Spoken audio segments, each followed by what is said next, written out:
गुरकिरपाल Singh YouTube channel में आपका स्वागत है। जैसा कि आप जानते हैं, हमारी क्वेश्चन आंसर सीरीज़ बड़ी कामयाबी से चल रही है। लोकल किसानों के क्वेश्चन, देश विदेश के लोगों के क्वेश्चन, हमारे रिटायर्ड पर्सन के क्वेश्चन आ रहे हैं और मैं उनके जवाब देने की कोशिश कर रहा हूँ। और अगर आपके मन में भी कोई डेयरी रिलेटेड कोई सवाल, कोई क्वायरी, कोई क्वेश्चन है तो आप मेरे से पूछ सकते हैं। इसके लिए मेरा व्हाट्सअप नंबर है 9013284749 901 328 4749। इस नंबर पर आप वॉइस मैसेज करें। तो अगर आप मेरे से बात करना चाहते हैं तो आप स्काइप पर डेली 11:30 बजे से 1 बजे तक कॉल कर सकते हैं। इसके लिए मेरा आईडी स्क्रीन पे दिख रहा है। अगर आप चैनल पे नए हैं तो चैनल को सब्सक्राइब करें और घंटी का बटन ज़रूर दबाएं। तो दोस्तों, चलो आज के एक टॉपिक लेते हैं कैटल फीड पर। कैटल फीड बैलेंस डाइट के मैंने काफ़ी फार्मूले आपके साथ में शेयर किए हैं, लेकिन इस वक्त कैटल फीड की रेट लगभग 25 से 30 रुपये किलो के लगभग पड़ जाती है।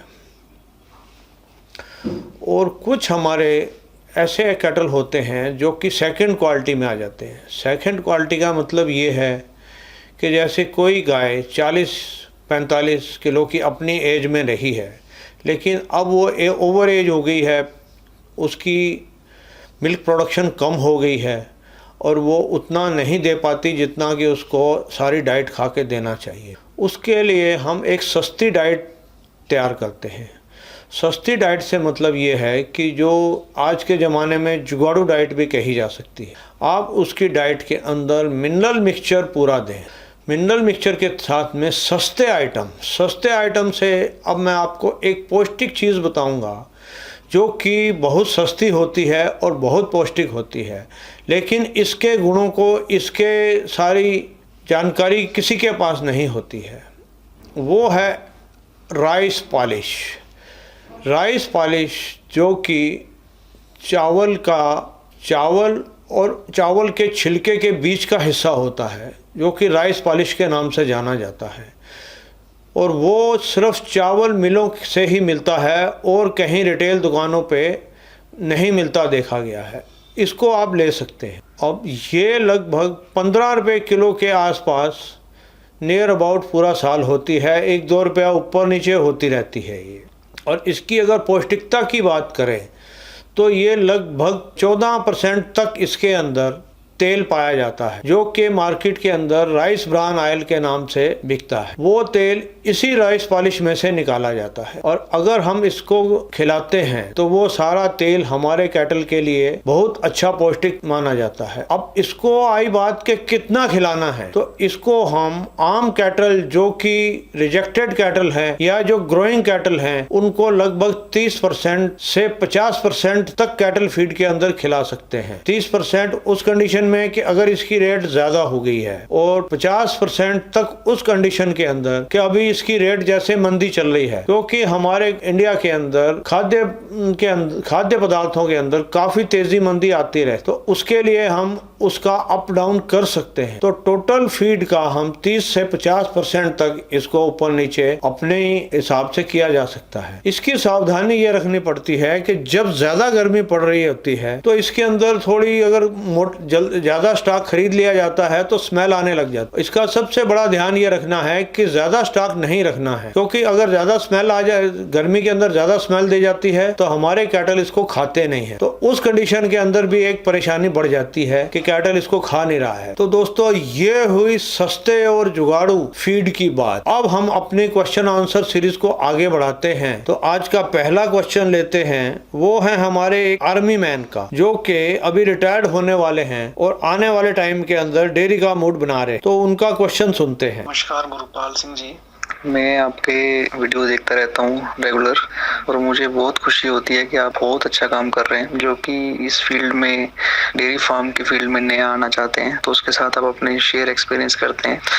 तो मैं ये कहना चाह रहा था सर जी कि मैं आर्मी में हूँ और अभी 2-3 महीने बाद रिटायरमेंट जाने वाला हूँ। तो मेरा ये मन है कि मैं इस बिजनेस को करूँ।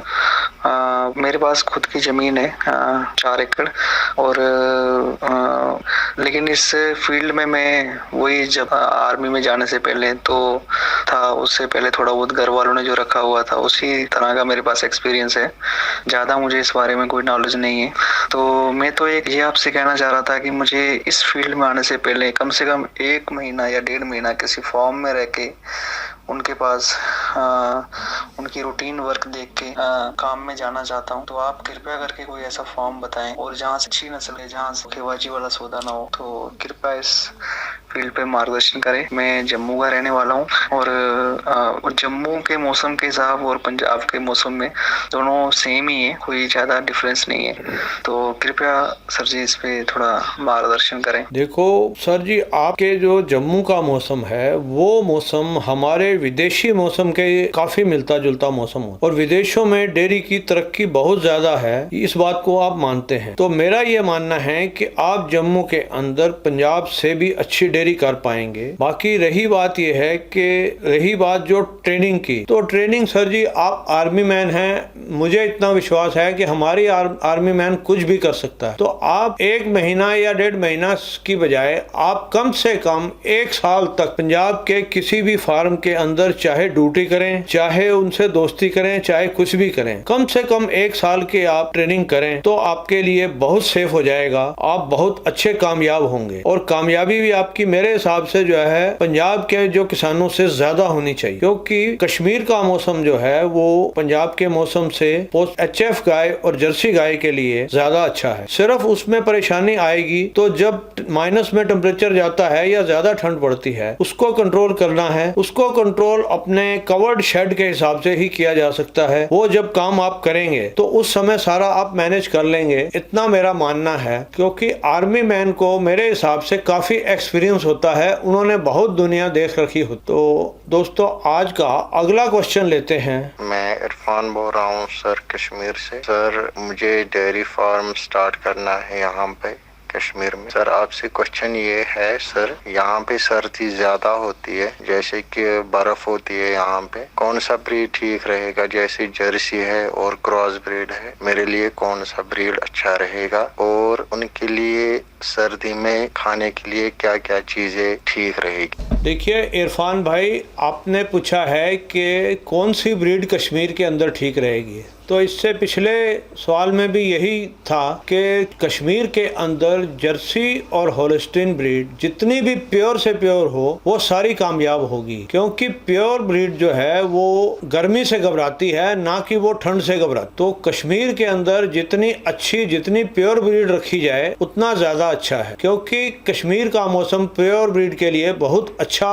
माना जाएगा। तो मैं आपको ये सजेस्ट करूंगा कि जितनी प्योर से प्योर जर्सी या HF ब्रीड आप खरीद सकें वो खरीदें। तो आज का अगला सवाल लेते हैं। हेलो सर, मेरा नाम प्रणव बोरकर है सर। मैं महाराष्ट्र चंद्रपुर में से बात कर रहा हूँ। मैंने आपकी सारी वीडियो देखी है सर, मतलब मैक्सिमम वीडियो मैंने देखी है। तो मुझे आपके वीडियो से आइडिया आ गया कि गाय को कैसा मेंटेन करना पड़ता है, टेम्परेचर कैसा मेंटेन करना पड़ता है, उसको कौन कौन से मतलब फीड में क्या देना पड़ता है। तो मैं डेयरी फार्मिंग शुरू करना चाहता हूँ सर। तो मुझे कौन सी गाय प्रॉफिटेबल रहेगी सर लेना है इस एरिया में?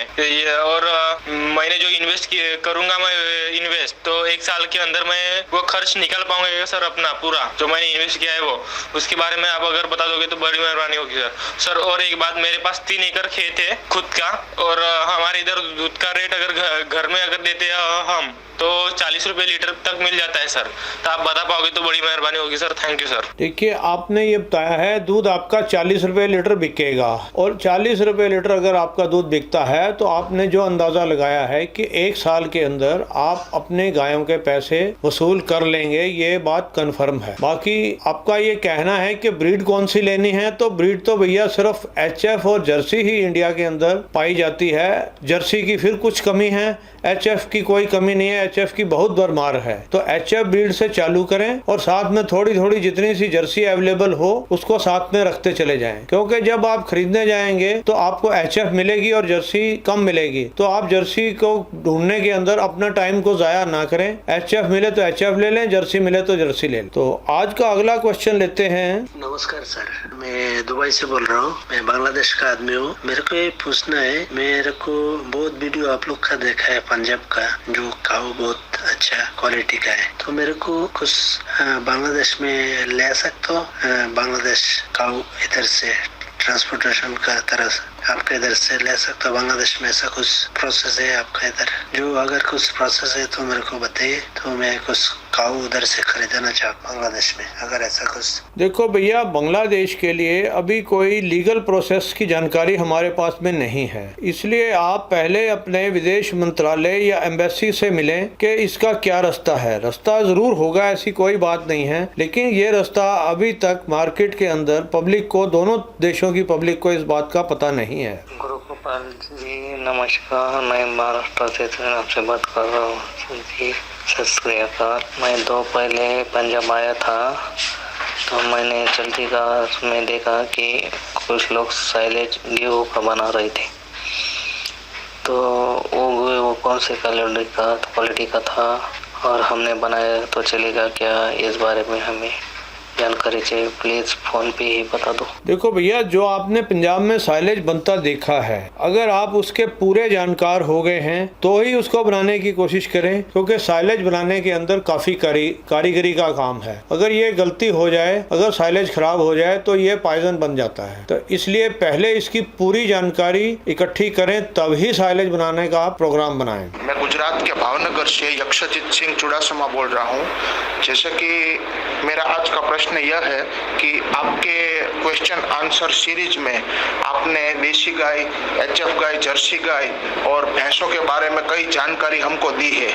तो मेरा प्रश्न ये है कि इन जानकारी के अलावा आज मेरे लॉकडाउन जैसे खुलता है, तो मेरे जैसा व्यक्ति जो कि नया डेयरी फार्म करना चाहता है, तो मुझे यह जानकारी भी चाहिए कि गाय भैंसे के अलावा आपने जो शेड पे जानकारी दी है कि उस पर कितना टेम्परेचर होना चाहिए शेड के अंदर, ये सब जानकारी दी है। लेकिन मेरा आज का क्वेश्चन ये है कि आप chaff cutter, milking machine, fogger machine, इन सब के बारे में भी जानकारी दे। मैं 3-4 गायों से स्टार्ट करना चाहता हूँ, तो क्या मैं ये सब चीजें रख सकता हूँ और ये सब चीजें क्या पंजाब में अवेलेबल हो जाएगी और हम कहाँ से खरीदे, इनकी अप्रोक्सीमेटली प्राइस क्या होगी और इनके बारे में थोड़ी जानकारी दे। क्या 3-4 गायों से स्टार्ट करने के लिए हमें ये मशीन रखना चाहिए कि नहीं चाहिए जी? धन्यवाद। देखिए भैया जी, ये जो फोगर और मिल्किंग मशीन है, इसके लिए आप एक गाय से भी रख सकते हैं, इसमें कोई ऐसी परेशानी वाली बात नहीं है। बाकी इसकी जो एक्यूरेट रेटें हैं, जैसे ही लॉकडाउन खुलता है तो इसकी वीडियो हम आपके साथ में शेयर करेंगे। और रही बात गाय कहाँ से ख़रीदनी है, इसके लिए आप देखो, मैंने पहले भी कई बार कहा है, गाय आप कहीं से ख़रीदें, चाहे मंडी से ख़रीदें, किसान से डायरेक्ट ख़रीदें या किसी फार्म से ख़रीदें, तो अपनी दोनों आँखें खोल के और पूरे एक्टिव हो के इसके लिए अपना जो है सौदा करें, क्योंकि कई बारी लोगों के कई धोखे हो जाते हैं। इसलिए हर जगह पे हर चीज़ को विश्वास के ऊपर ना लें, अपनी पूरी एक्टिविटी काम में लें। तो दोस्तों, आज का वीडियो आपको कैसा लगा कमेंट सेक्शन में पोस्ट करें, और जो दर्शक चैनल पे नए हैं चैनल को सब्सक्राइब करें और पास लगा घंटी का बटन ज़रूर दबाएं। धन्यवाद।